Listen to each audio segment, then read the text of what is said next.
Welcome everybody to another game of Axis and Allies Online. In this one, we are playing as the Axis powers, going up against our opponent Timel27, who at the time of this game was the 483rd ranked silver tier player in the current ranked season. This game was very interesting, needless to say. Well, I shouldn't say needless to say, it does need to be said because you guys haven't seen the game. But I'm sure once you get into it, you'll kind of see what I mean by the fact that it's very interesting. Great example of a game of kind of what is fundamental Axis play, in my opinion. Taking advantage of some offbeat allied play is a good way to put it, and responding with just like the fundamentals of like, what are your plans with Germany, what is your plan with Japan, and then seeing if your allied opponent can counter that or force you to kind of reconsider, you know, your desired strategy with both the Germany and Japan is the approach on display in this one ultimately. So does that work out for us? Is what I consider fundamental Axis play good enough to win this game? You'll have to continue on to find out. But if you enjoy the video, please do like, subscribe. I believe this is my final Axis placement game. So going forward, I will be sharing my updated ranking in the current ranked season. I'm doing my best to split games between both the Axis and Allies so that I kind of have somewhat of like an equal amount of games played between the two. And looking forward to putting more games out as I work to try and, once I have my rating established, actually then climb up the ladder and see how high we can get. So without further ado, we'll go ahead and get this game started.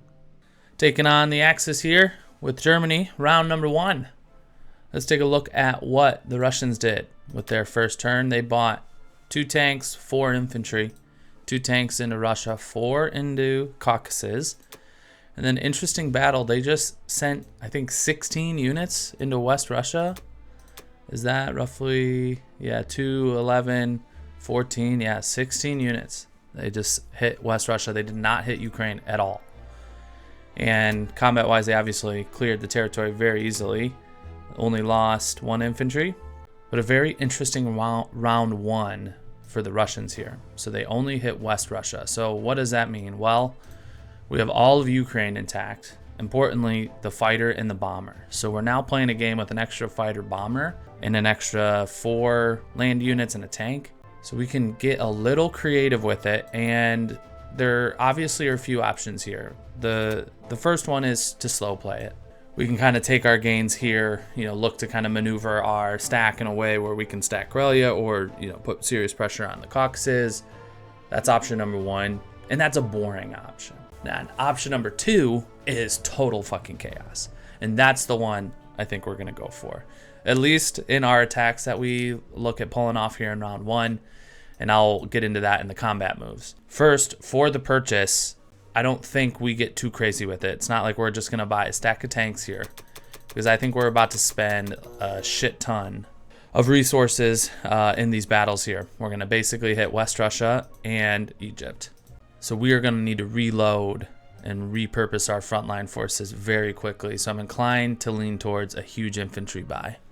And we have 13 spots that we can land. So we could do something like this. 7 and 5. I like that. I like that. We'll lock that in. Now attacks, here's what we're going to do. Because we have been granted the bomber, we're going to use it to hit Egypt. We're going to load tank, infantry into the transport. Tank infantry is going to hit here. Battleship will take out the destroyer. And we'll have a 5 versus 4. Says we should take that. We have about like a 70% chance to clear everything and 55% chance to take the territory. Because I just don't get the bomber often. I just think given the chance to do it on round 1, I have to do it. Whether or not it's a sound play, I don't know. It's a coin flip. I mean, that's the reality of it. It's a coin flip. Everything else, my thought was to hit West Russia. And so let's go ahead and see what we can get in here. Now we're obviously sending a lot of tanks here to die. That's important to note. And then we need to send every fighter in range. All these fighters I am planning to have land and then bellow. So it's going to give him some options with the fleet here. For the UK in his round 1 purchase, maybe you can drop a fleet in 7 since we won't maybe have a stack on, Northwest Europe or Finland or wherever. But I think the opportunity to hit a stack of 13 units or 14 with the AA gun is too hard to pass up, and we have a high probability that that goes well. I'm looking at a 80% chance to clear and a 60% chance to take. And this could just turn into a very effective strafe. If we get really lucky with the heavies, with the fighters and the tanks, and let's say we get 6-7 hits somehow on those, and we do a ton of damage, we can retreat and stack everything into bellow. We will not forego our attack on C-Zone 7, and I think because we're getting crazy everywhere else, we'll do a safe C-Zone 7 attack here, and we'll send everything in there. We won't get cute with the extra sub. I just don't want to take on risk in every single battle. And then if, a couple of them go poorly, then we're just totally screwed on multiple fronts, right? We're screwed with the Russians, and then we're screwed with the Brits. We're screwed in Africa. Let's at least make sure we wipe out this fleet. And then the last thought here is, do I try and put as many units as I can in Karelia? And we can get, 6 infantry there, 2 tanks. He would have whatever's remaining in West Russia, which is a little bit of a wild card. 2 tanks, 2 infantry, 2 fighters that he could then hit Karelia with. I think we will do that. I think we will stack all these units into Karelia. 2 tanks, so we have 8 there. Like I said, he should have at least 6, but those are quite a few heavies. I mean, that'd be risky for him. Yeah, this is crazy, man. This is a crazy Germany one. And honestly, however this goes might just dictate the game at this point, which is crazy to say in round 1, and the second player in the game hasn't even yet taken his turn. But this could decide kind of the fate of this game. If this goes very poorly, I'll put it that way. I think if it goes well, it sets us up well. Obviously, I wouldn't be doing this if I didn't think that. Certainly, the game's not over. But if it goes poorly, then we are really behind the ball in a number of areas. But I like it. It's just all gas, no brakes. This is it. I mean, there's nothing else for us to do. We got everything lined up in 7, Karelia, West Russia, and Egypt. We'll lock this in, and we will just pray to RNGesus. Oh, shut up. That is not implausible. We'll lock this one in.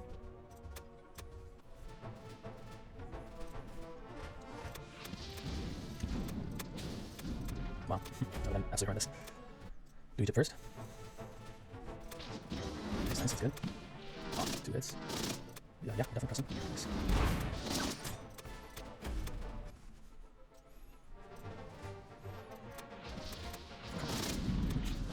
Let's go. Nice. This is it. This is a big one. This is a retreat. We get a really good on one.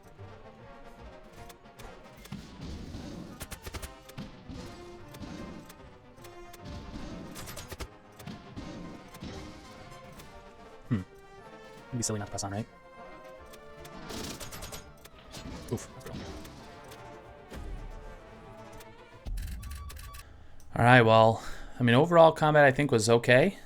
We ended up just trading and clearing everything in West Russia, which I think was close to an even trade.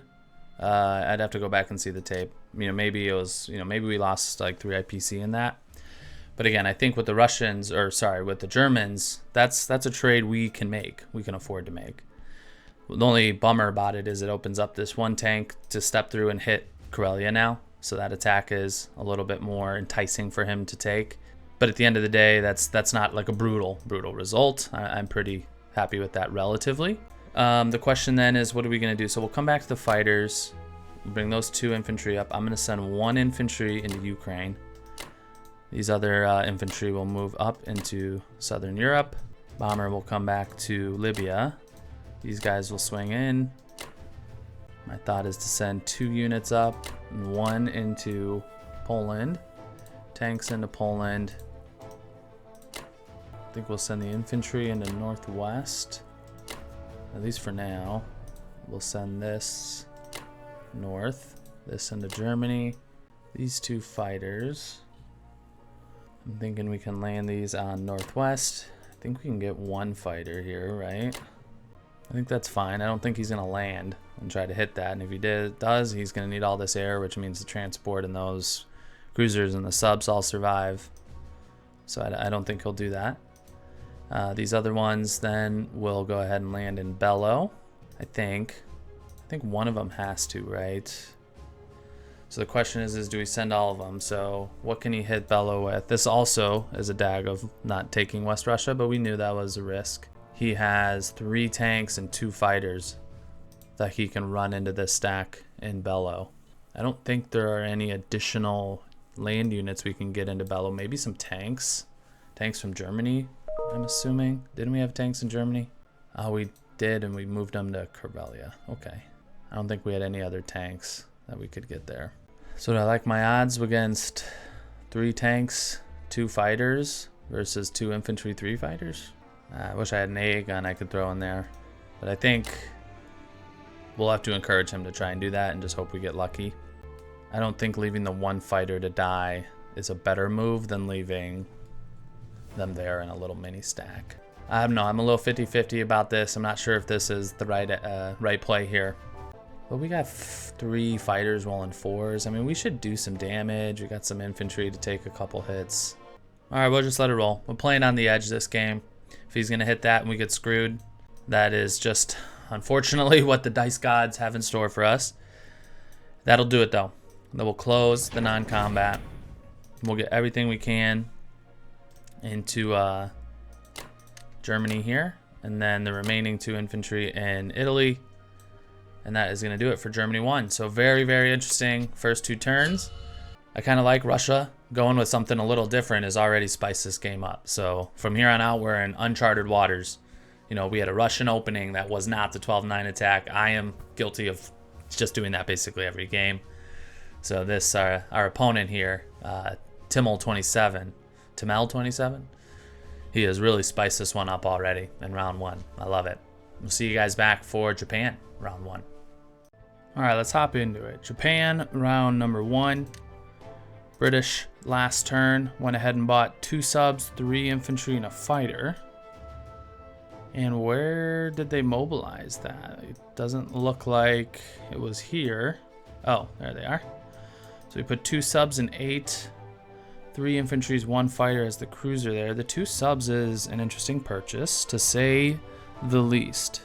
Does not provide any fleet defense. Maybe he was assuming he wouldn't get as lucky as he did, maybe, in Season 7. Because combat-wise, they did hit that. Destroyed 2 subs, a cruiser, lost a destroyer. So maybe it was preparing. He was preparing that there'd be a boat or a sub there remaining or something. Either way, that's not going to help with fleet defense. So that's 12 IPC that I don't really think is well spent. In Kwangtung, destroyed an infantry artillery, lost an infantry here.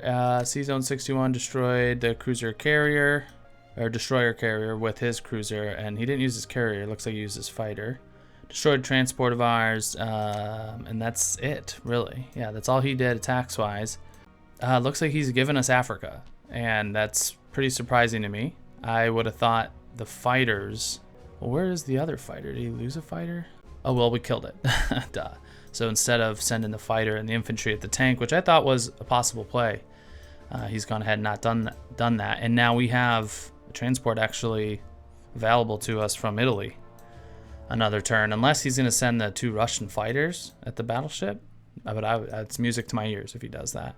So all in all, an interesting turn nonetheless. He's got 6 infantry in India. He went ahead and dropped his fighter in Yunnan. So there's 3 infantry and a fighter. We're going to hit that. Definitely. Twist my arm. I mean, if you're going to leave a fighter with 3 infantry.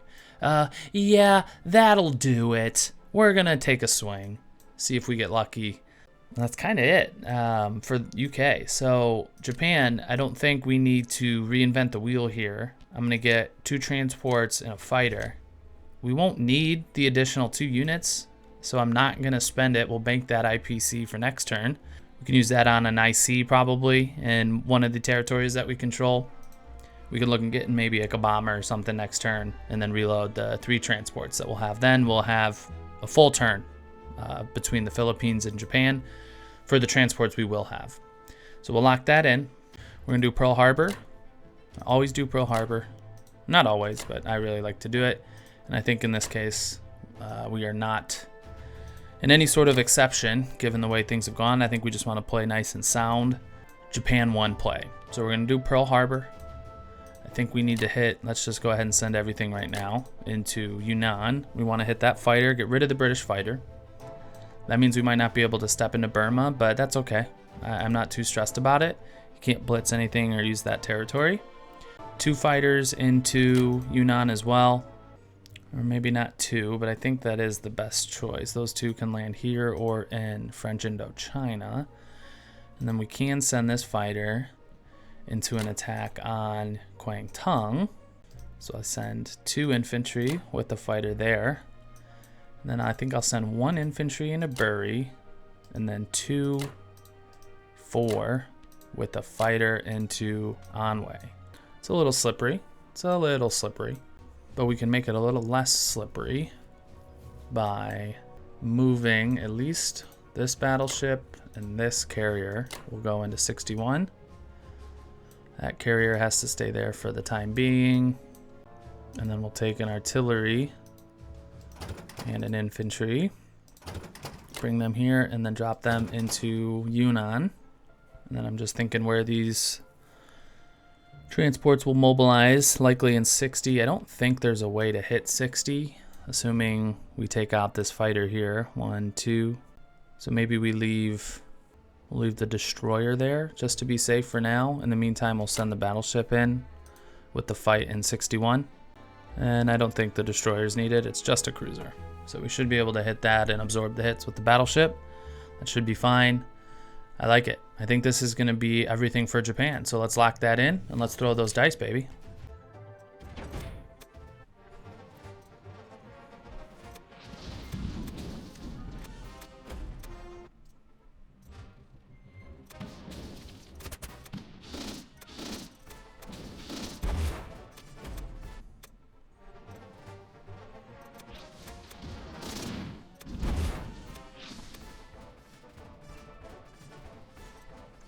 Alright, I'm just thinking through. We have this one fighter that we kind of need to get a hit on.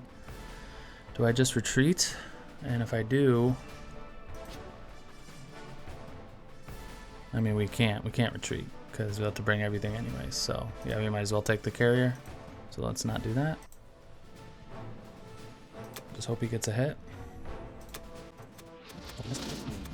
Nice, that's huge. We'll take the fighter to save our own carrier.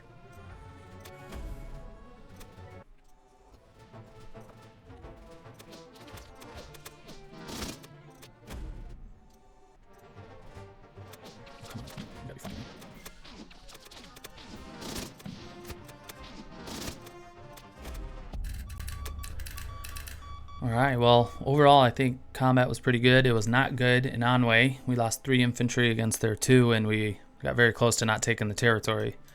We got pretty lucky and had a really good Pearl Harbor, but and I maybe will pause it in the video, but he missed on his entire defensive rolls and the first roll of the battle. And obviously, if you have that one fighter with 0 gas, you have to bring this carrier into 53. So it was just an aircraft carrier versus everything. And we missed on our sub, which would have ended the combat immediately, which was great.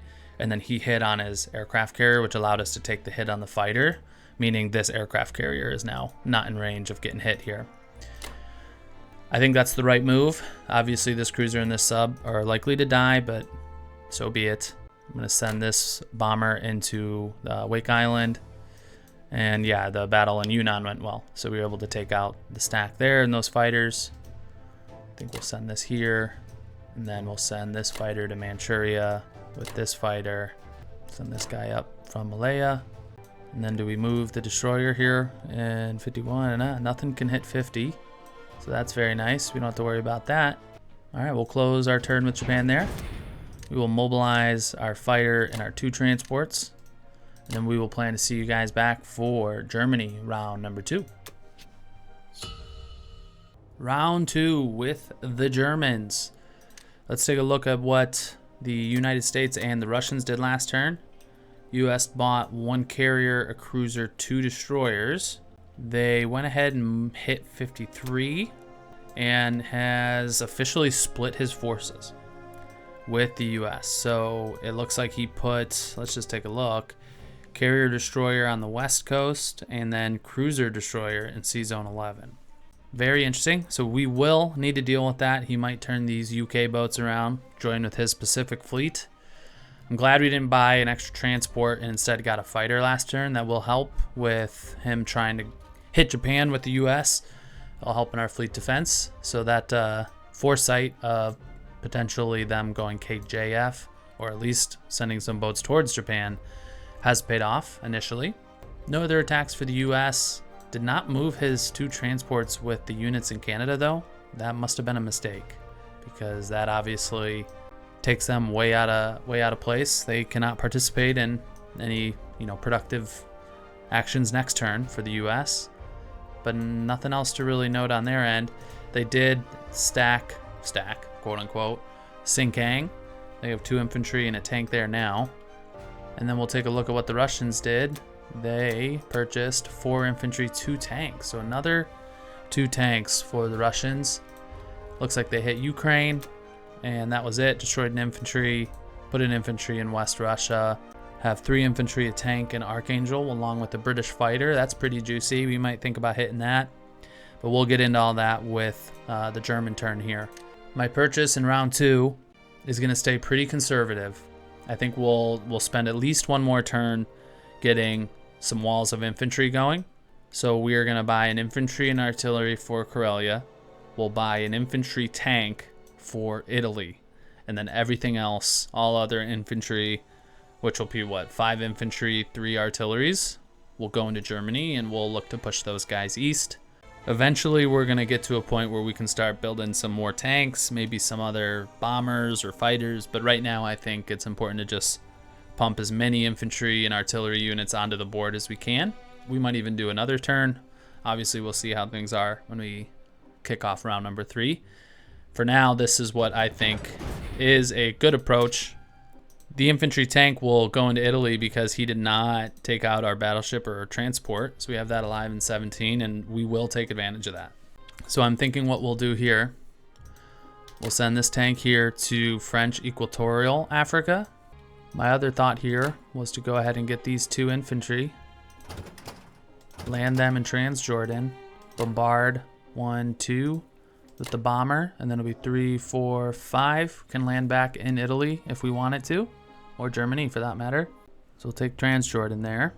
We'll move the rest of these guys into Egypt, and we'll see if we can get a couple units flooding into Africa this turn. Now in Europe, I do think we want to take back Ukraine. So I think we want to send, let's say, at least 3 to start. Additionally, I think we should hit West Russia. So we'll send those 2 infantry there. And then what would our attack into Archangel potentially look like? He has 4 or 5 units. So let's at least say these 6 would be required. And then we have these fighters here. 3 fighters. Then we have 3 fighters here in northwestern Europe. I don't think sending the fighters at the cruiser is necessarily required. So we can send those into 1, 2, 3 into both of these.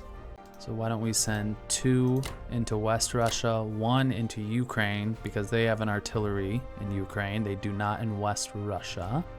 We have these 3 that will go into Archangel, and then any need to include the tanks. I mean, it's all infantry and fighters. So that makes me think, yeah, we should. And I think it's worth it to get the tank and the fighter at the expense of our tank. So we'll do that. We'll send 1 tank just to be safe. And then just to be safe in Ukraine, we'll send an additional infantry into that. And that is it for German battles. So we will lock in our combat, and we will hope we get some good dice.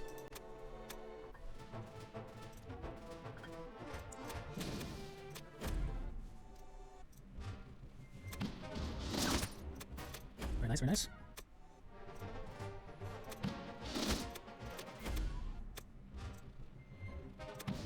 Oof, that's not good.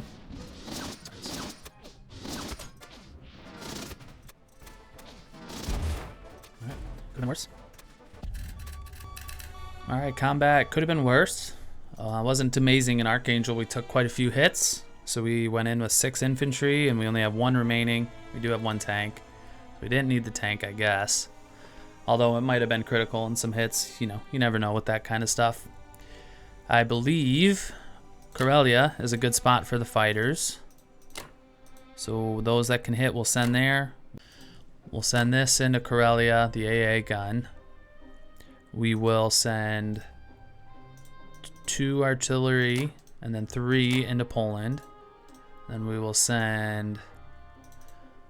Actually, yeah, we're going to send 2 and then we'll send 3 infantry into Poland.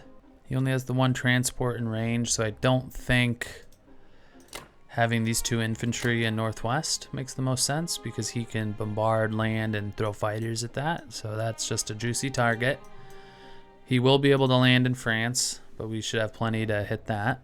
Where do we want the bomber to go? Well, let's first do the units. Let these guys move into Egypt. I mean, with 6 fighters in Europe, I really don't think it's required. The question just is, do I think it's required in Africa? The answer to that is also no. I can drop it with the 2 infantry in Egypt. I mean, his bomber's in range, right, of us wherever we go, so making sure the bomber's well protected is a priority. I mean, having it in Egypt just means it'll be available for the attack with the tank next turn. Yeah, I like that.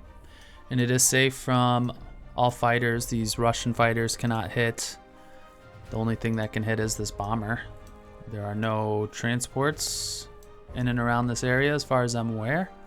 I also don't think there's any real path for him to hit this battleship transport either. So the infantry and the tank we mobilize there should be good next turn as well. These 2 infantry in Baltic, almost forgot them. They need to go to Karelia, and then the tanks will stay as is for the moment. But maybe not. Maybe we just send these tanks to Karelia. No harm there. They can still hit everything from there because they can't get into Bello. So we can still hit Ukraine. I guess the only option would be if he doesn't hit Ukraine, we can't use it to hit Caucasus. So maybe that isn't a good spot for him. Kind of talked myself out of that. We'll leave them there. That'll do it for non-combat. We'll go ahead and mobilize our units. We will send 1 artillery, 1 infantry to Karelia, 1 infantry, 1 tank to Italy, 5 infantry, 3 artilleries to Germany, and then we will plan to see you guys back for Japan, round 2. The Empire of Japan, round number 2. Let's take a look at what the Brits did. Oh, quick recap of the score. We got a slight advantage after our opponent's last turn, so that is obviously good for us. The British last turn bought 3 infantry, put them into India. Now has 9 infantry in India, has 1 infantry in Persia. He also bought a fighter and a bomber and put that into the UK. The boats he had, he's gone ahead and moved, I think there was a transport in Canada, so he went ahead and dropped that infantry and that tank into West Africa, dropped a fighter there as well. He has this transport that came from Australia with 2 infantry, ready to drop on the coast of Africa here as well. Went ahead and put these 2 subs into 14. Looks like they're coming for the battleship and the transport. That is not a sure thing, my friend. That is not a sure thing at all. I would have thought he would have put the cruiser with it, but maybe he's worried about the bomber or the fighter. I'm not sure.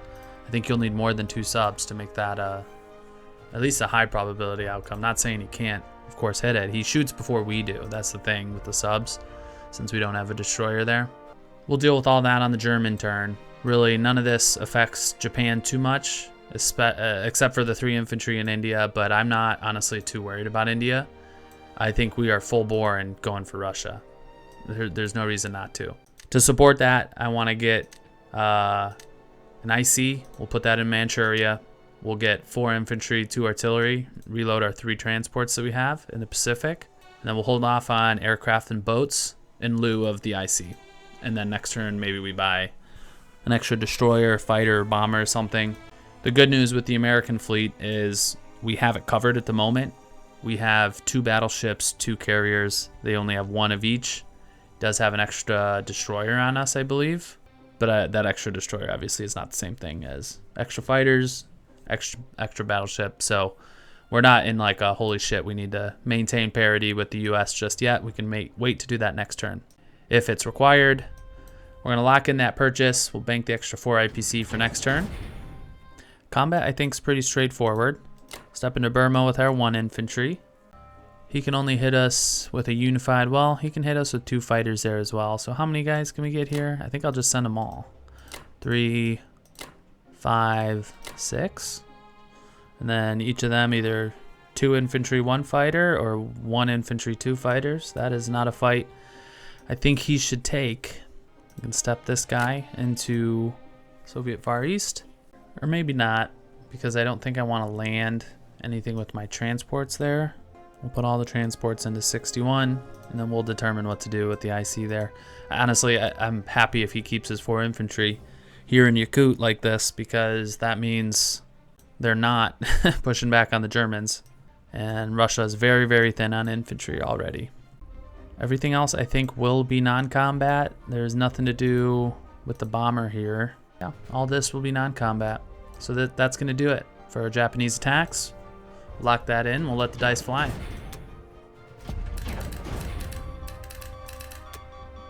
Wow. All right. The dice were incredible. Took everything. No hitbacks. It was an immaculate round of combat. Obviously, we didn't actually have any dice to throw. We only stepped into Sinkiang and Burma.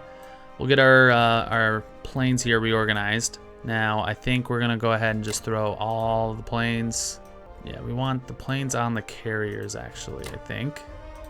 At least a few of them. So that's 3 that we can have assist in an attack on Buryatia if he steps in. We'll send these 2 fighters here to assist with these 6 units we have in Szechuan.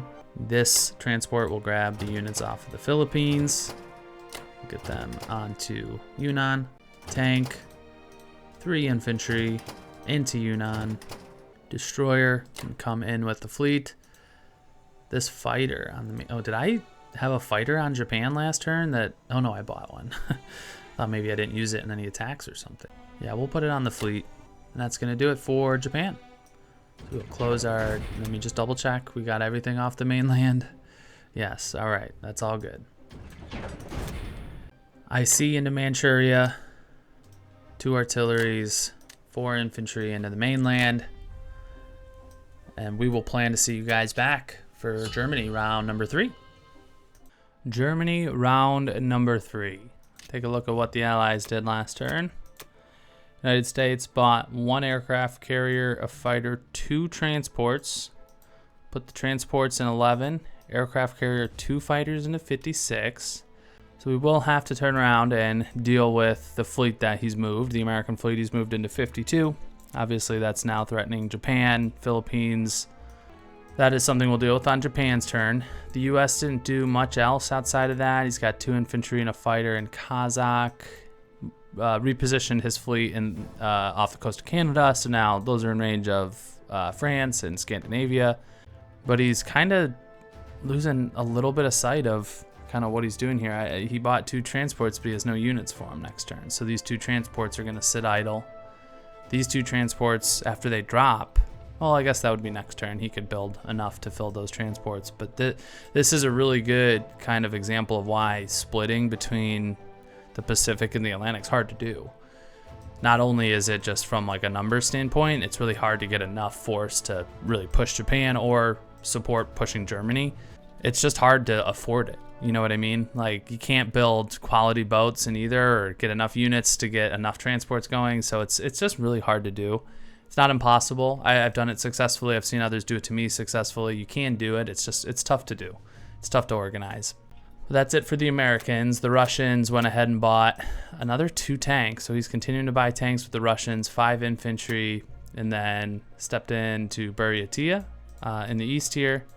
Archangel destroyed an infantry tank. West Russia destroyed 2 infantry, no units, and then lost 2 units in Ukraine, and the defenders held on. So he hit it, retreated with fighter, 2 infantry tank, lost 2 infantry. So we had a pretty good result there. So for the Germans, you know, it's funny, I really flirted with the idea of getting an IC for Egypt, but I don't want to lose sight of what's important here. Doing what we're doing in Egypt here is icing on the cake. We need to be fully focused on Moscow. That needs to be our priority. An IC in Egypt does not help that. We need to use those 15 IPC to buy 5 infantry, a tank, and a handful of infantry, whatever it is. Buy a bomber, buy a fighter, whatever. but it needs to go towards hitting Russia and hitting Moscow. So unfortunately, I'm going to pass on that for this game because I do think I smell blood in the water, as they say. And we need to do everything we can to get Russia out of the game as quickly as possible. Take advantage of the tank buys, take advantage of the lack of infantry, take advantage of the lack of allied air power, just really anywhere right now close to Russia. There's a bomber in the Caucasus, but a fighter in Africa, American fighter in Kazakh. So it's just, there's not a lot of support right now, and we want to try and take advantage of that. So the segue for that purchase is we're going to get 2 tanks, 3 artilleries, 8 infantry. So we'll do another mega infantry artillery buy. We'll see if we can capture another territory along the Russian border and continue to put the pressure on. And eventually these 10, 12 infantry a turn we're building are going to hit, and it's going to hurt. So it might not be next round, maybe the round after that, like round 5, we should have, 20 infantry on the line ready to storm Moscow. All right, for combat, let's start in Africa here. I do think we'll want to swing this tank through Belgium, Congo, and Rhodesia. We'll take that IPC. Do I want to try and hit Persia? I maybe don't see the entire value in doing that. I think I would rather consolidate forces in Egypt and then start pushing infantry south. Make him actually land these units. Make him keep a fighter in Africa. Let's make him fight for this. Make him earn it. In Europe, what I'm thinking on the surface is that it'd be great to hit West Russia and it'd be great to hit Archangel. I just don't think I have the units to do both. So he's got 7 total units. We only have, 4, 5, 6 infantry. It would require the use of some tanks. So let's just see what that would look like. So we know we'd send infantry 2, artillery 2, infantry. We'd send, these units, these 2. Probably send another infantry here. Then we would need at least a tank here. Maybe a tank there. And then we could split fighters. Or maybe the tanks aren't needed if we have enough air. Yeah,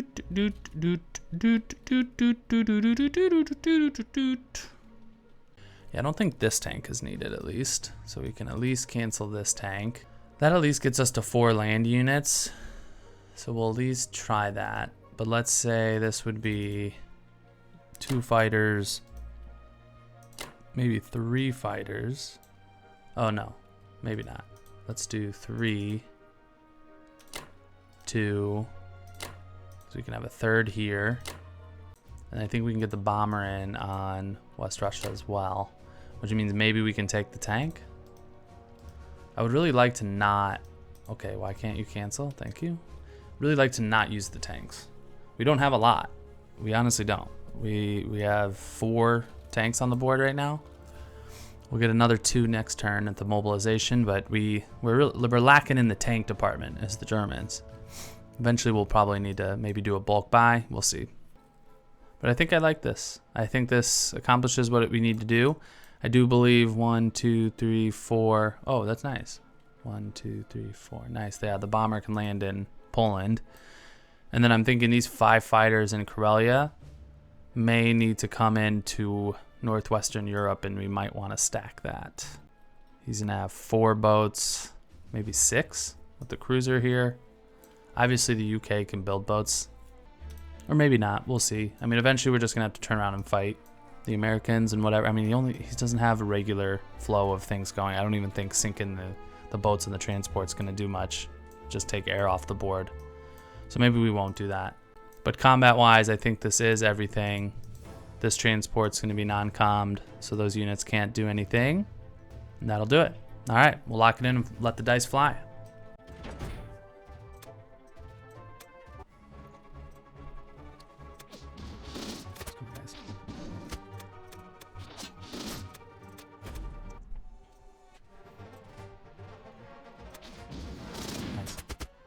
Oh, wow. All right, well, combat was incredible. We only lost 1 unit. You can see here we took 25 Russian IPC and only lost 3. He blanked in West Russia, took 1 in Archangel. Everything else was successful for us this turn. In Africa, we'll go ahead and move everyone into Egypt, move those 2 infantry artillery down. Tank is now in Rhodesia. I mean, he can hit that infantry fighter. but I think we've accomplished kind of what we're trying to do already. So this is all just icing on the cake. I gotta have tank, infantry, drop that into Egypt.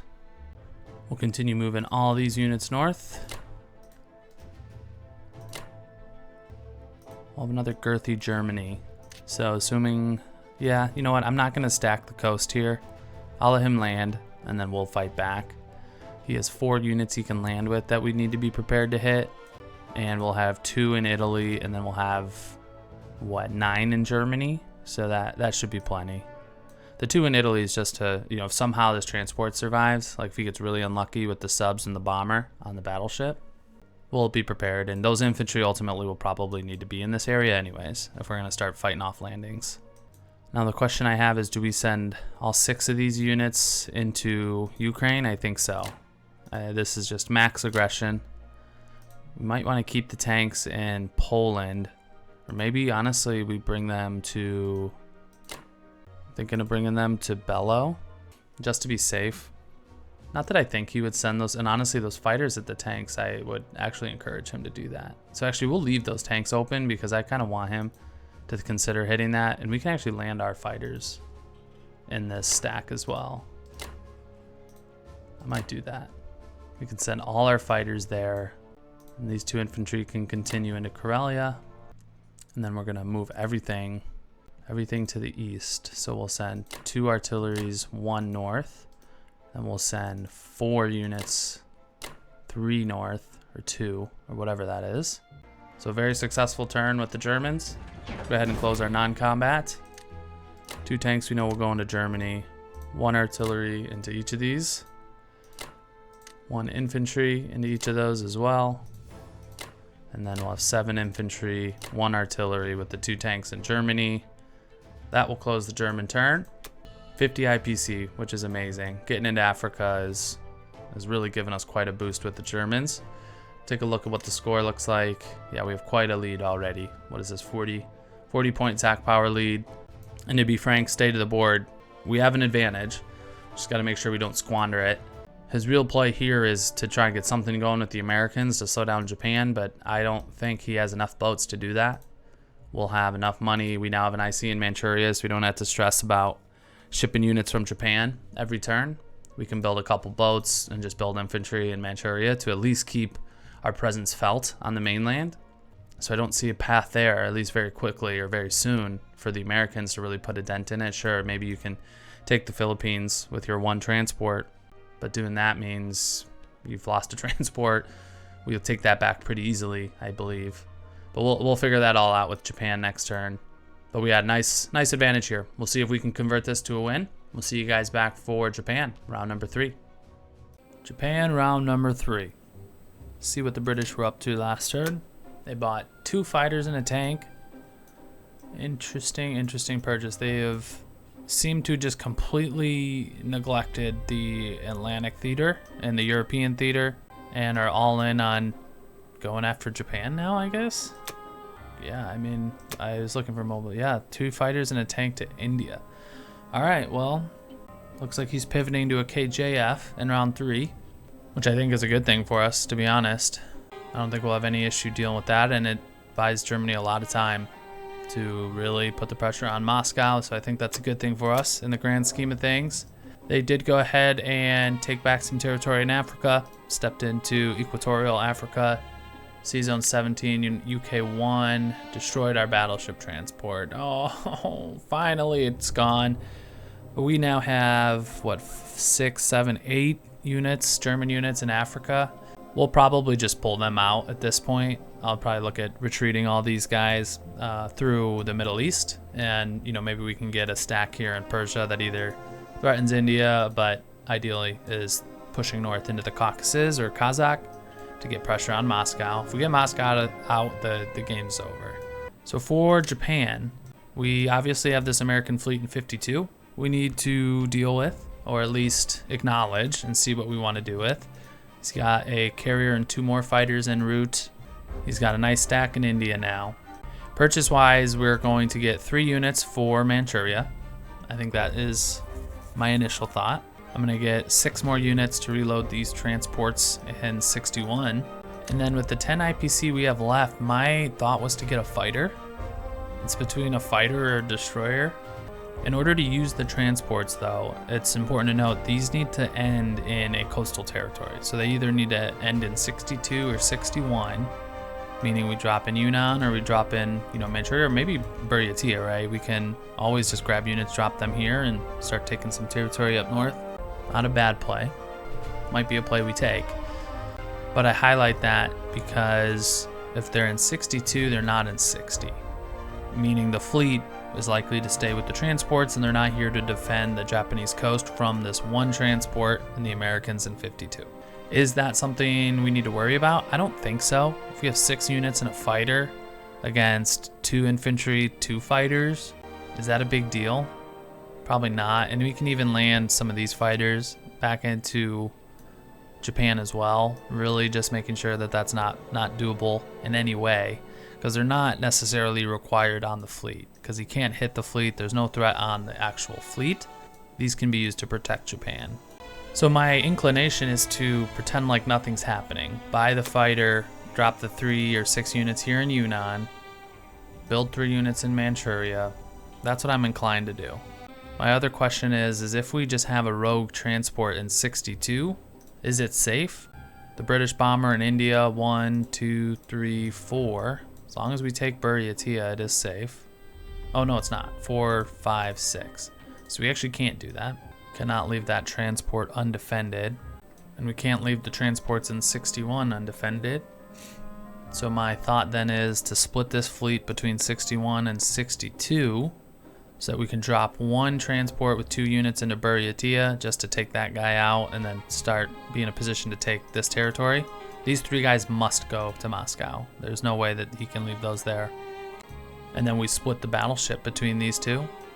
So we put battleship in 62 and then maybe a destroyer with it, and then we keep the fighter with the carriers here.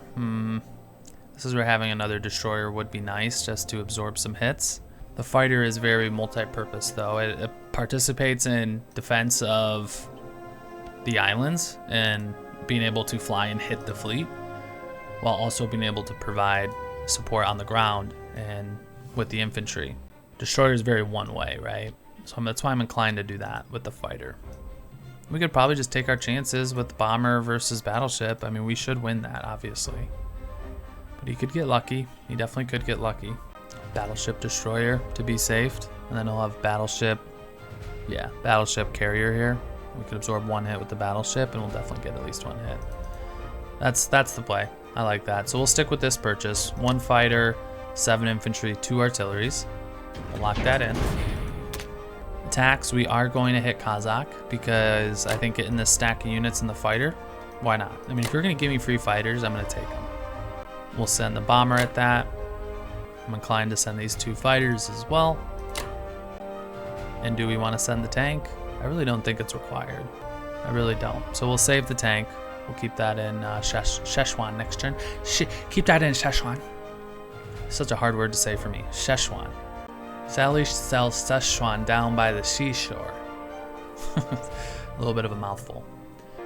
Additionally, we will bring 1 transport into 62.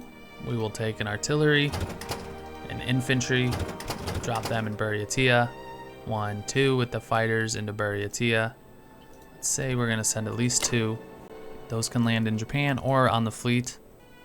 And I think everything else will be non-combat. So we'll go ahead and lock that in. Let the dice fly.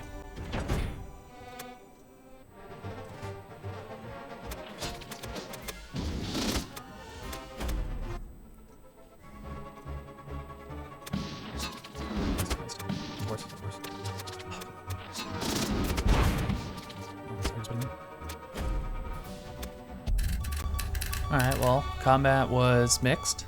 We had a successful Buryatia, but we had quite a few hits in Kazakh. We just blanked on round 1, and I think he had 3 2s hit, so that was unfortunate. But that isn't an issue.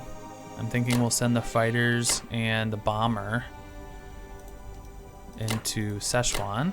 We'll move all these guys up. We'll leave the 1 infantry in Burma. While we're here, we will go get the rest of the units on the mainland. bring them back to 61, drop them in Yunnan.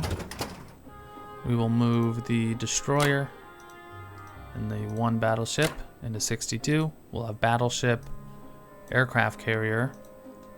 I think we'll be fine with the 2 fighters, to be honest.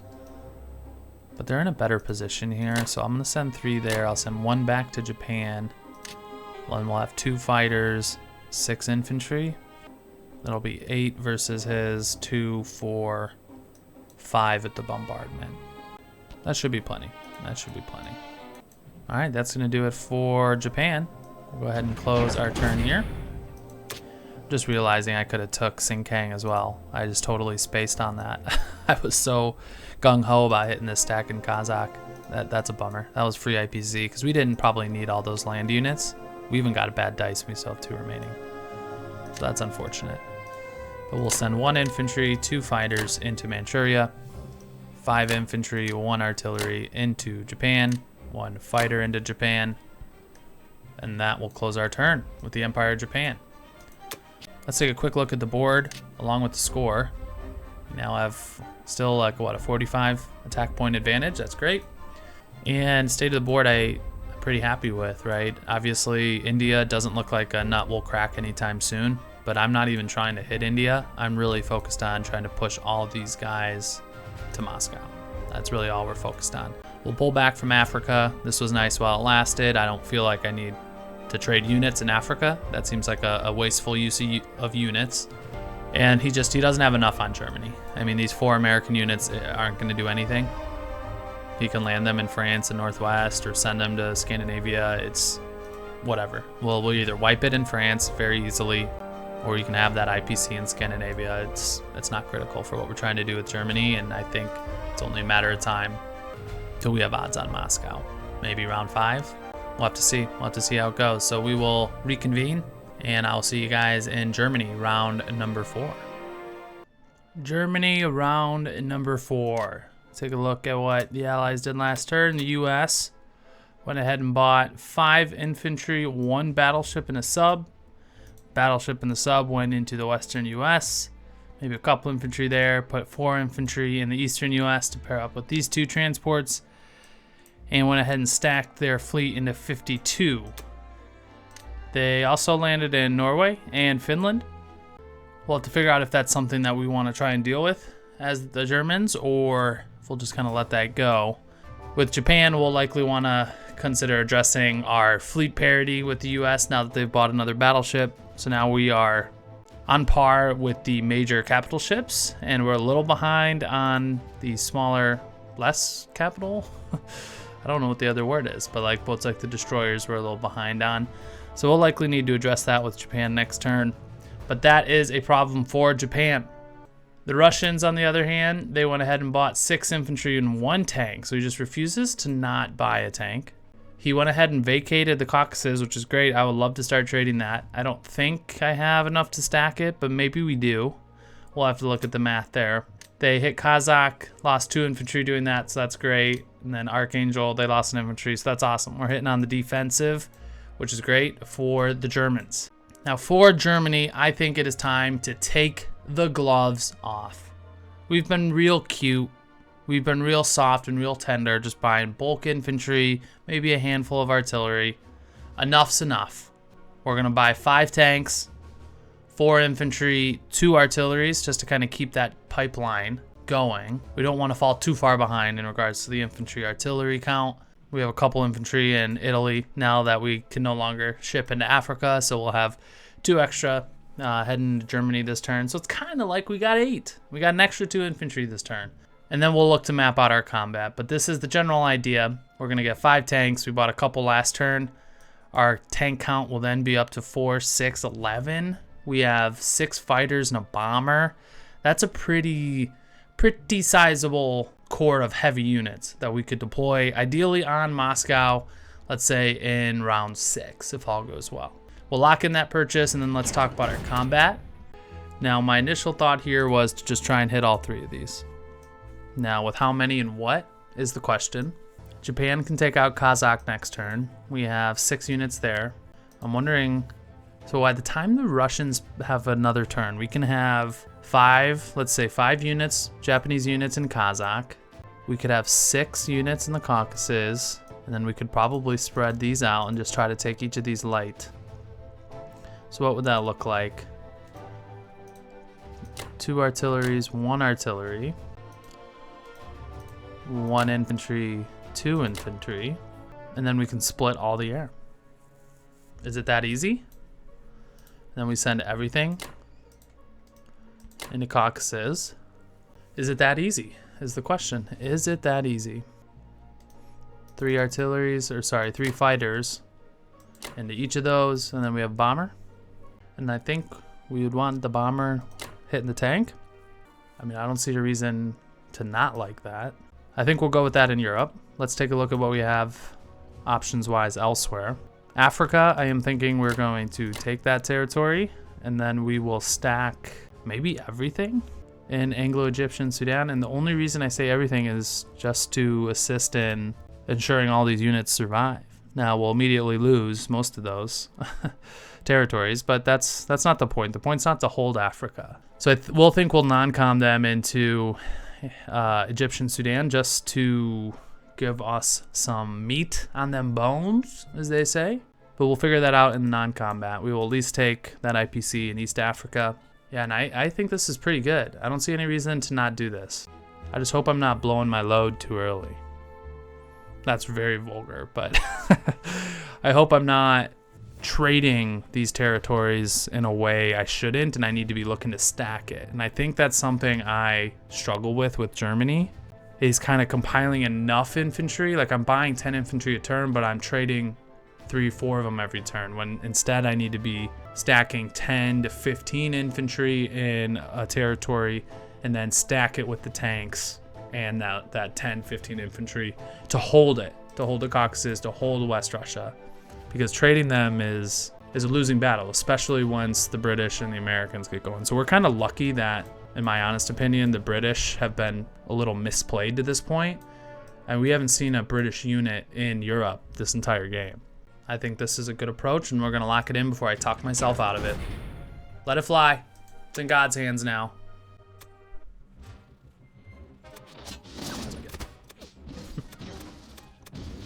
Like when you don't need it.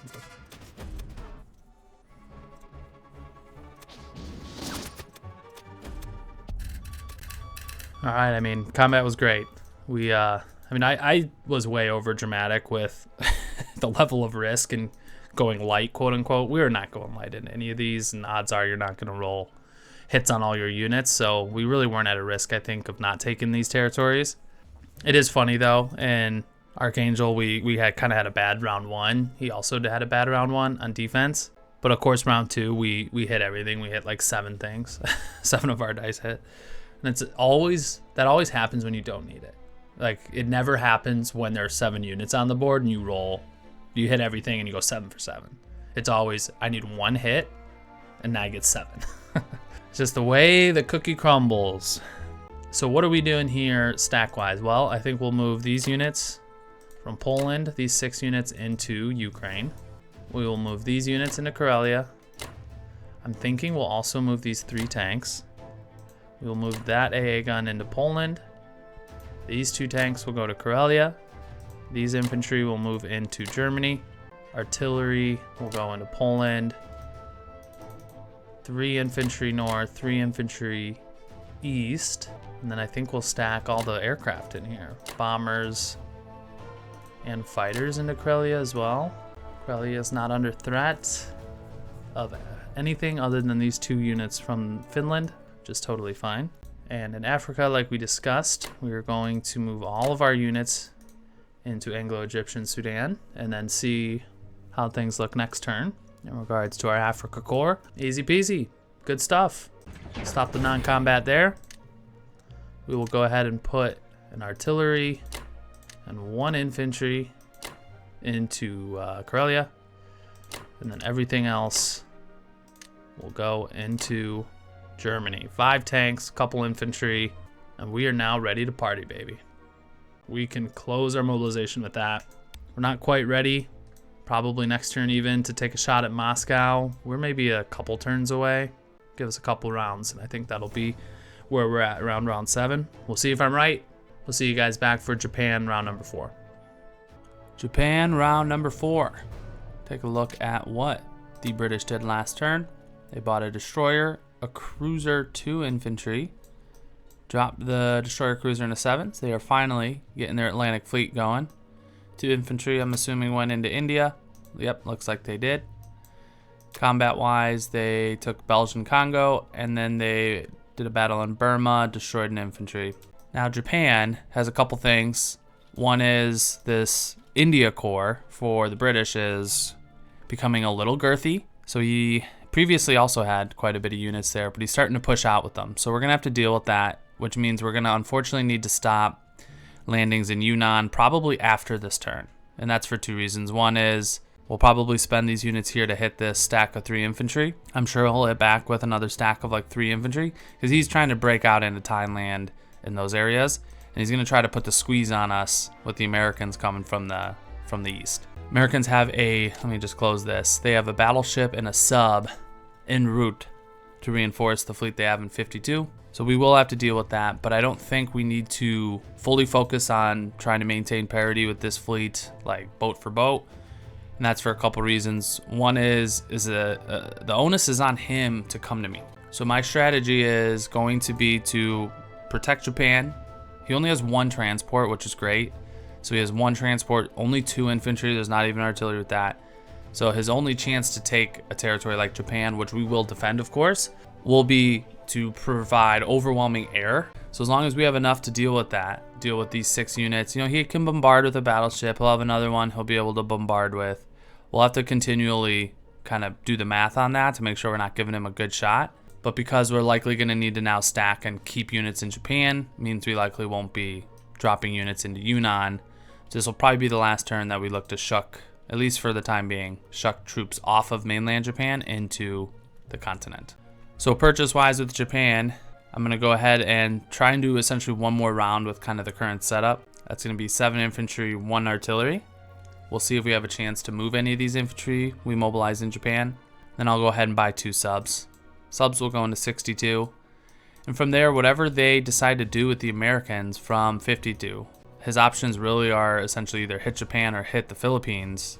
We should have enough fleet in both of these to hit with the subs. So that's why I opted to do the subs over the destroyers, because I'm not, at this point, right, at least, looking to like stack a sea zone and defend it. So we will be looking to counterattack, meaning he can move into a territory, take an island, or move into a sea zone to position himself to hit the continent next turn. I want to be in position to hit with 2s and the subs hit with 2s. So that's the logic there. That does afford us the option to get an extra land unit, which I think will be very valuable. So we'll lock in that purchase. And then attacks, we are going to hit Kazakh here with everything we have. We really want to continue to try and press and push Russia. The question I'm asking myself is, any reason not to just blitz this tank up into Evenki? So 1, 2, and then we know these guys are going to split up here. These guys will come down. I don't think we need the tank, so that's kind of what I'm thinking. Let's just continue to put the squeeze on. Get as much IPC as we can. Bomber can join the raid on Kazakh, but the other thought is to bomb Russia, actually. That's not what I'm trying to click. I want to see what Russia makes. So he has 23 IPC. I mean, we could take an infantry out of that if we roll a 3. But if we're serious about trying to hit Russia, taking units off the board every way possible is probably the right move. And there's only 2 units here, and we have 5. I'm assuming, ooh, that's a little light though. That would probably mean we can't take the tank here. We obviously have these 2 fighters. Now the reason I'm not jumping to just send these 2 fighters and the bomber to Russia was I was thinking of needing to send them to Burma and then possibly have them land on the fleet here. Let's go ahead and at least line up Burma. I mean, we could just split these, but we kind of need quite a few fighters. The good news is these 3. So I think we're gonna land 1 fighter in Japan. So that means we could do 2 here. They'll land back on the carriers. We could send, I guess we probably only need just 1 fighter here, right? Yeah, we would just need the 1, which means these guys. Why is it so hard to fucking cancel things? Thank you. We send the 1 there. this one here, maybe we fly 2 fighters to Japan, and then we bomb Russia.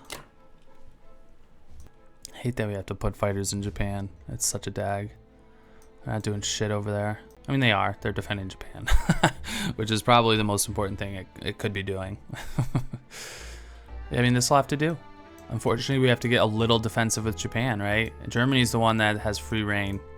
They're going to be the ones that need to put the final nail in the coffin in Moscow. But this will at least buy the Germans some more advantage in doing that. So we'll go ahead and lock this in. I like it. Let's see how the dice go. Wow, dude. I got infantry.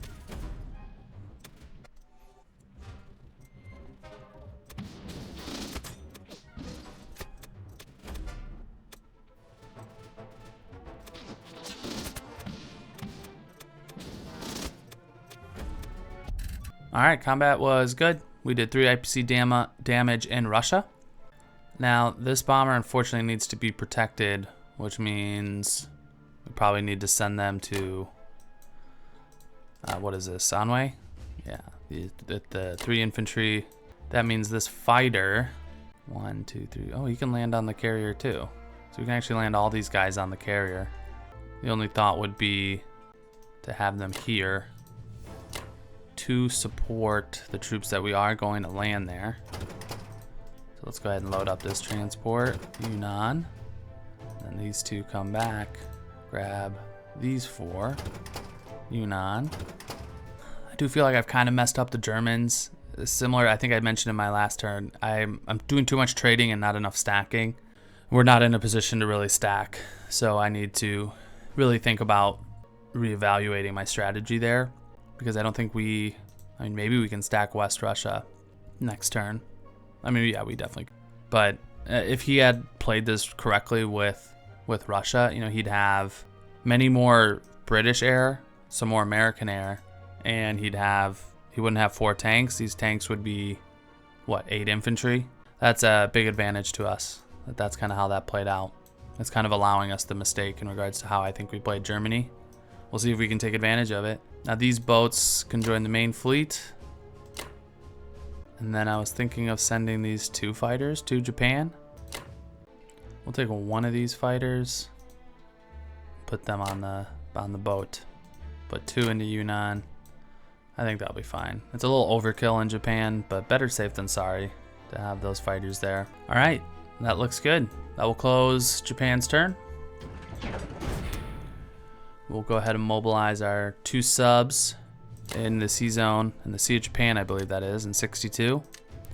Artillery, 2 infantry into Manchuria, 5 infantry into the main island of Japan, and that will close our turn. So, quick score check.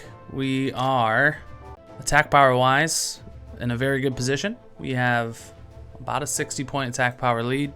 We should hopefully then have that translate into a serious threat and a serious chance on Moscow by next turn, or not next turn, but by, you know, say round 6, hopefully. And overall, I think we're in a really good spot here. So we'll see if that is the case when we return for Germany round number 5. All right, Germany round number 5. And it looks like Moscow's time is very, very limited. Just looking at the board here, I don't even have to do much calculation. We will have probably a 100% chance to take it next turn. He did not take any of the surrounding territory. Plan is to stack West Russia, buy a couple tanks and some infantry in Caucasus and Karelia, just to assist in the inevitable hit on Russia. There's nothing in regards to British support or American support that really makes me think that there's anything he can do to stop it.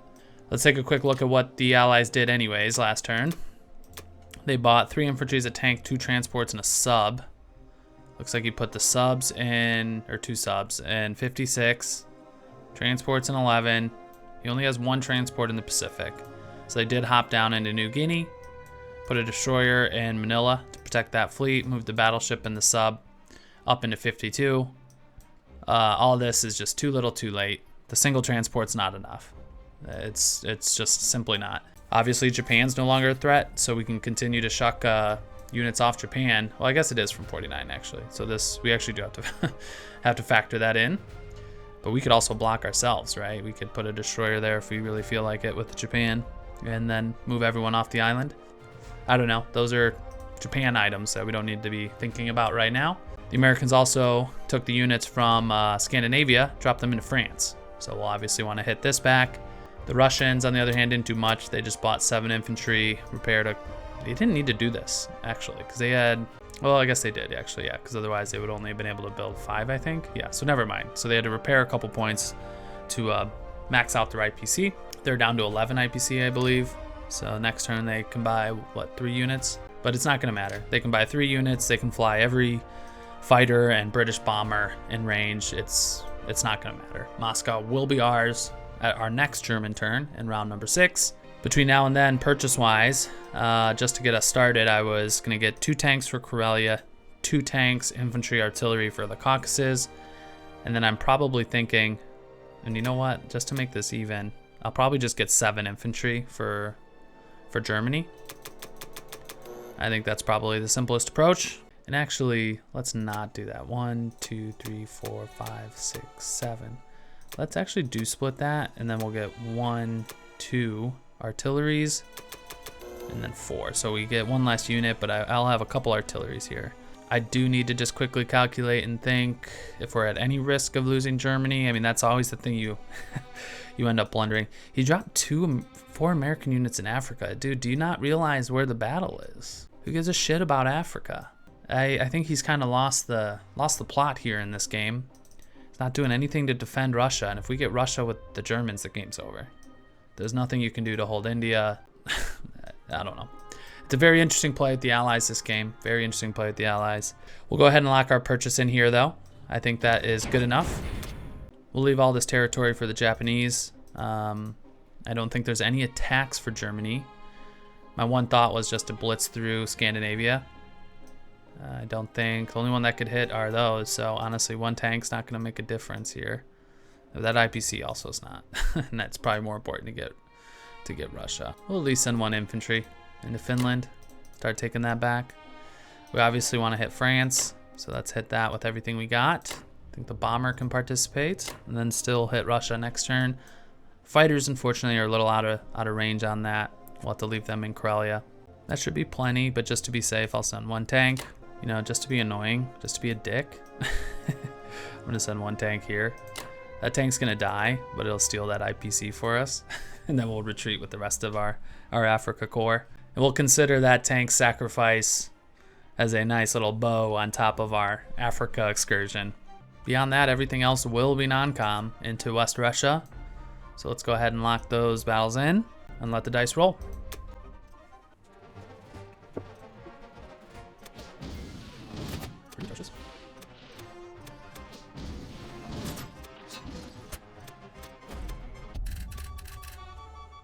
Alright, bomber. Bomber can go to Germany. 1, 2, 3, 4, and still hit Russia next turn. Everything else we will stack into West Russia. AA guns, all infantry, artillery. These infantry and artillery will move up. These guys will move up. These guys will move down. I think we can leave the tanks off the front line, but there's really no reason not to. We'll just stack them in West Russia. 6 fighters we can also stack in West Russia. Another AA gun. These tanks will go to Karelia. Our Africa Corps will retreat. We'll just send everyone together. So we'll leave the tank with the units there. That is going to do it for the Germans. So we'll have a nice 36 units in West Russia, which is pretty wild.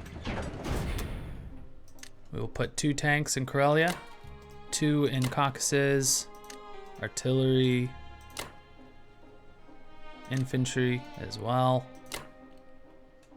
And then we will put everything else into Germany. And I really hope, yeah, there's only just the 1 transport and a fighter that he can land on Germany with. That should not be an issue. And that will do it for the Germans in round 5. Russia will be ours in round 6. We'll look at closing that out with Japan round 5 and then ultimately Germany round 6 after that. So we will see you guys then. Japan round number 5. Hop into what the UK did last turn. Purchase-wise, 2 infantry, 1 tank, and a cruiser. Went ahead and mobilized cruiser off the coast of England, tank to infantry to India. I mean, at this point, I think things are a little too far gone to be really critiquing any purchases at this point. He did hit France, was unsuccessful, lost artillery, infantry, and a fighter. Okay. South Africa, United Kingdom 1, destroyed a tank. Okay, got the tank in South Africa. Good for him. Caucasus lost infantry and a fighter, took out 2 tanks and infantry, artillery. Yeah, I mean, a lot of like Hail Mary, why nots at this point. One thing I'll just say, I'm not going to critique any of the specific moves because I think this game's pretty much over. One thing about hitting the Caucasus, if you're ever considering doing that, like hitting the Caucasus with the UK or the Americans, and Russia is still in the game. That's the key. This is a Russian territory, so when you take it, it liberates it for the Russians.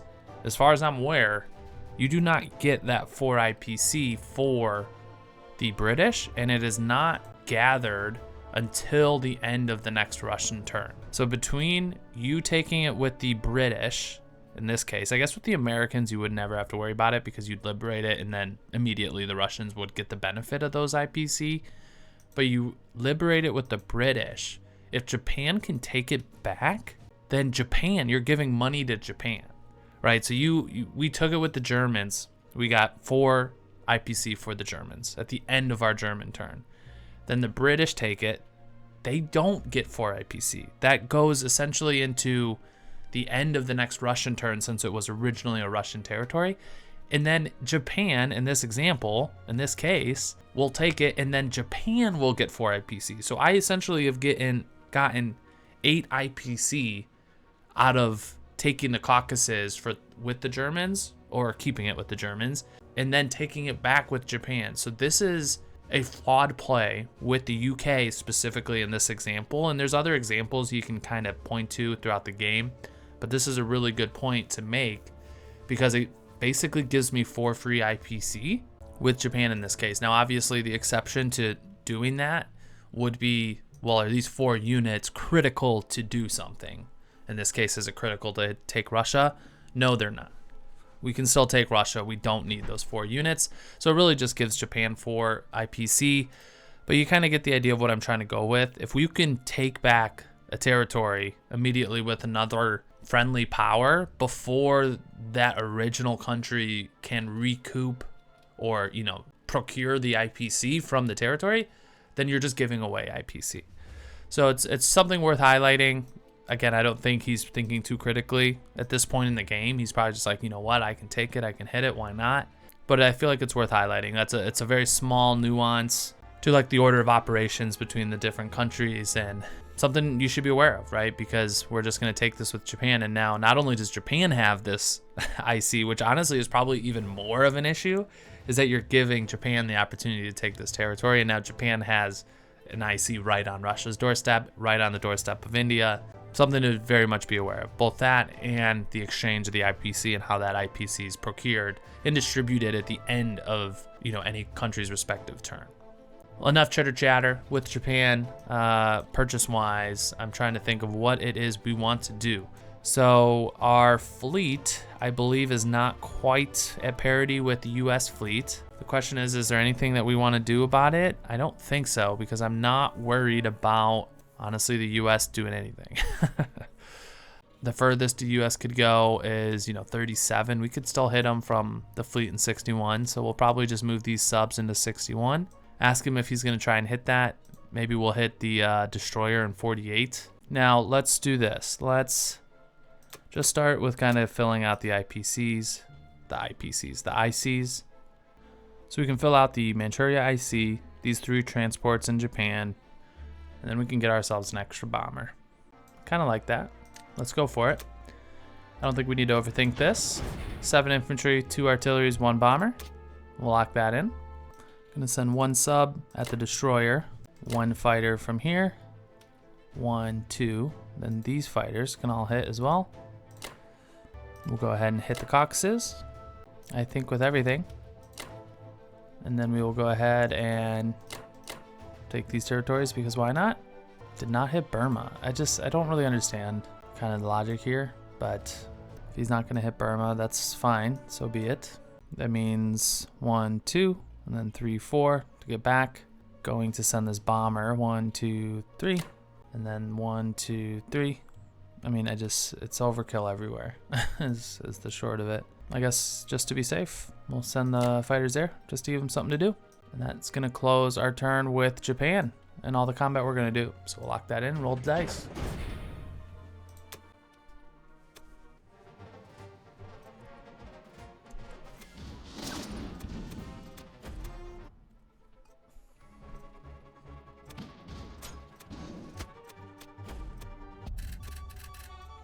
All right, combat was great. I think we took 1 hit in Caucasus. Everything else was amazing. We'll go ahead and put these units, start moving them towards Moscow. We'll go ahead and combine with these units coming down from Manchuria. We'll move these units down. We'll go ahead and send 1 artillery up. We'll keep 1 guy in Burma. We will send 4 fighters to the fleet. Everything else to Yunnan. We'll send the transports back. We will grab the 5 infantry and the AA gun, I guess. Nah, we'll leave the AA gun. Just in case we miscalculate or do something crazy. It's actually a fair question because he can take these 2 infantry and go and hit Japan from 49. 2 infantry, 4 fighters. We're going to have 6 land units. Honestly, we don't need the extra fighters, so just to be very, very sure that we don't leave our opponent any sort of counterplay. Where are the fighters here? Okay, I've messed everything up here. All right, so let's actually just, before we forget, go grab these 5 infantry. Bring them back. Then it's going to be 2 fighters to Japan, 4 there, and then why don't we just send the 3rd? Because why not? The sub will come here, and that will do it for Japan. So we will close our non-combat. We will mobilize bomber, 2 artilleries, 1 infantry into Manchuria, all the other infantry into Japan. And then we will see you guys back for Germany round number 6 and for our attack on Moscow. All right, here we go. Germany round number 6. And before we get the party started, let's just quickly recap what the Allies did last turn. The US bought 3 transports, 3 infantry, 1 tank, and 2 subs. Put 1 of those transports on the west coast with the stack of subs that he has brewing here. Went ahead and hopped into the East Indies. We at least took 1 infantry out, which is nice. So he's gone ahead and blocked us with the destroyer there, but I'm honestly not worried at all about this. I think Japan is just fine, and obviously we're going to take Moscow this turn. So that will be the silver lining in us giving up some of the money islands. Russia didn't do much, just bought 3 infantry, blitzed a couple territories, got some of that back. So what are we going to do with the Germans? Well, the easy and obvious one is just to kind of continue to beef up, because we were going to take Russia and then we were going to head into India. I'm going to reload all the infantry here. So let's just start with that. We'll start with 7 and 3 for Germany. We'll get then 2 tanks for Karelia, and then we can get a tank infantry for Italy. Or, you know, instead of an infantry here, we can get a tank. We can get another tank, and we'll just put 1 infantry in Italy. That sounds good to me. That's as good of an idea as any.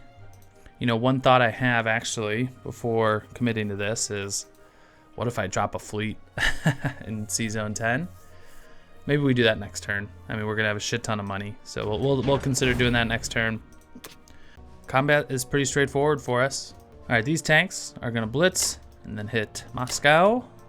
All these guys from West Russia will hit Moscow. Fighters will hit Moscow. Bomber. Why not? I don't really see any reason not to. This infantry will take Norway. That's gonna do it. All the combat for Germany. So we'll go ahead and lock that in, and we'll see if we will be standing on the Russian corpses in Moscow at the end of this turn.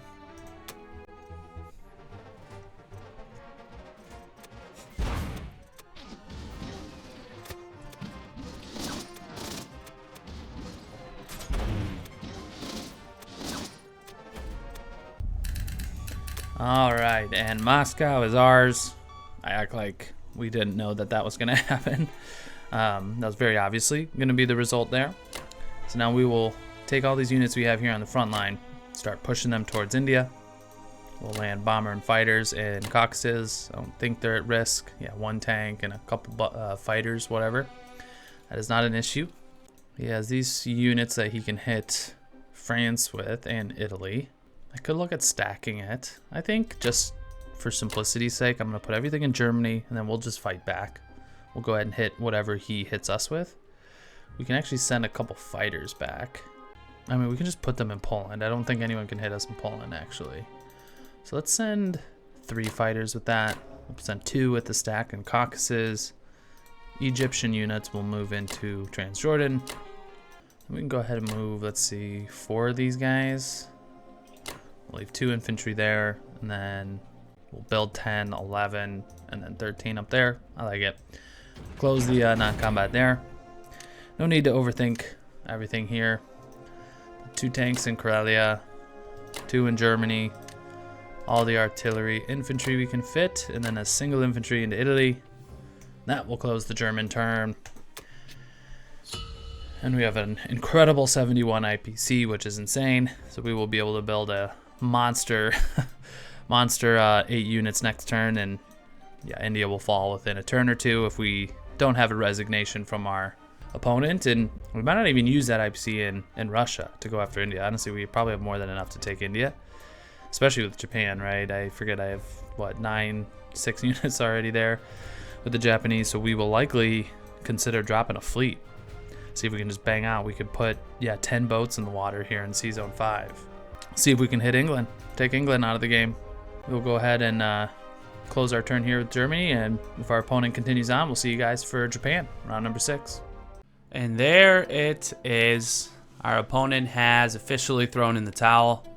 Let's take a look at kind of the state of the board here at the end of the game. Needless to say, it's certainly not a premature resignation. Taking Russia has pretty much guaranteed that we're going to win this game at this point. There's really no momentum, by any of the allied powers at this point, except maybe America, you could argue. But ultimately, it was never going to be enough to seriously consider pushing back on this one. General thoughts on this one. At least some thoughts and takeaways that I'm making. The 12-9 is still probably the best opener for Russia. This attack into only West Russia in round 1, I think, determined the outcome of this game. Germany was just too big, too scary, too fast. And we played it kind of slow. We could honestly probably just done a traditional tank blitz and just started pumping tanks because we had extra infantry, we had extra planes. I think we could have gotten away with multiple approaches with Germany in this one. We played it a little slower, a little safer, but look at the amount of units we have in Moscow on round 6. We have 22 units after hitting Russia. Shoulda, coulda, woulda, but the point is, you have to hit Ukraine. You got to get the fighter, you got to get the bomber, you got to push back on Germany and buy your allies more time. I think that's takeaway number 1, that this was a fun approach. It put a nice wrinkle in our game, but ultimately I think it was what decided it. Interesting purchases as well throughout the game. I think the consistent tank buys for Russia, mental note to myself, that's not also a good strategy. You need just bodies. You need to be able to absorb hits, and hopefully, like I already said, your allies are able to come in and absorb some of what Germany's coming with, some of the punches Germany's coming with. But you need to be prepared to take a lot of punches yourself as Russia. So the consistent Russian tank buy is tough to sell, and we kind of saw it on display here. It's kind of fun that my opponent decided to go with some strategies that are a little different, because we kind of see why the meta, quote unquote, I hate that word, but the meta with certain countries like Russia is like mass infantry, right? You need more bodies as Russia, and we kind of saw here in this game exactly why that is. Additionally, I think the play with the UK was very interesting. There just wasn't a lot of synergy between what the allies were doing. It was almost as if different players were playing different powers, and they weren't communicating around what is our grand strategy as the allied powers. Because I would argue that if you're going to be buying tanks with Russia, you would then be fully committed to doing landings with the British in Europe, doing landings with the Americans in Europe, so that you can kind of squeeze Germany together. And that those extra tanks with the Russians are going to help you fight with them. But there wasn't really any of that coordinated kind of plan of attack. The British were buying a lot of units for India, and then America was split between both the Pacific and the Atlantic. It just was a lot of like uncoordinated and like mismessaging on what it is we're trying to do. And on the other hand, we were able to take advantage of it because we were very clear. We were very coordinated with Germany and Japan on what it is we wanted to do, which was we want to knock Russia out of the game. That's it. That's all we're going to do. Yeah, we obviously got a little sidetracked in Africa, but sidetracked isn't the right word. He gave us a bomber and we took advantage of it. So that was a good example of us, and I'm, kind of proud of that, where just because a typical move isn't valid in one scenario, in like a 12-9, you're very rarely ever going to have the chance to hit Egypt in round 1. But if he's going to leave the bomber, then let's do it. Let's take that shot. Let's try and get into Africa, because getting into Africa is very annoying. And this was a great distraction to our opponent. They were so worried about losing Africa that the British were dropping units in here. They have a lot of boats around Africa, and they're not dropping them in Europe, while we could really focus on what's important, which is getting Russia out of the game. So I thought it was fun. I love the different opening, just to kind of see how things play out. I'll probably have to do some of these with Russia myself, right? Just to see kind of how things go. Test the meta, as they say. And maybe we can build our own meta. That would be kind of fun, right? If all of a sudden we did something and innovated on a very well-established game and some of like what the best strategies are. We'll certainly probably look at doing that in some future games. But overall, it was a good game. Hats off to my opponent. I really enjoyed this one. We got a lot more games coming, so if you guys enjoyed this, please do like, subscribe. Please do comment. I'd love to hear more from people in the community, those taking time to watch some of these videos. Let me know if you thought one specific strategy or purchase was optimal versus another. What would you have done in certain situations? Very excited to hear from y'all and my plays. I look to continue to grow in my game. But we got more games coming. Looking forward to getting those out for you guys. We'll see you guys all in the next one.